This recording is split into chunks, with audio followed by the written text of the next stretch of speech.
Ang Ayuda sa Kapos ang Kita Program o AKAP ay nagpapakita kung paano binabago ng mabuting pamamahala ang buhay ng mamamayan. Ito ang iginiit ni House Committee on Appropriations Chairman Elizalde Co sa harap ng mga puna laban sa AKAP na nagsasabing magagamit lamang ito sa pamumulitika. Ayon kay Co, makapangyarihang halimbawa ang AKAP sa usapin ng transparent at efficient na paggastos ng pondo. Sa katunayan, zero corruption anya ang AKAP, di tulad ng confidential fund sa Davao City, Department of Education o sa tanggapan ng pangalawang Pangulo. Binigyang diin ni Co na ang pinakamalakas bumatikos sa AKAP ay karaniwang yung wala umanong ginagawa para makatulong sa taong bayan. Ipinaliwanag nito na ang AKAP ay direktang tumutugon sa inflation at iniaangat ang buhay ng near poor na mga Pilipino.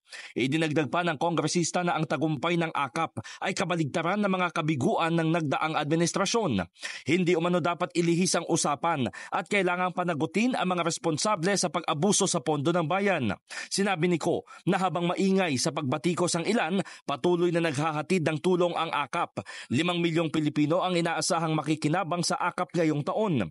Batay sa datos ng Department of Social Welfare and Development, halos 5 milyong near poor beneficiaries ang nabigyan ng tig 5,000 piso noong nakaraang taon. Katumbas ito ng 99.31% na utilization rate ng 26.7 billion pesos na budget para sa AKAP.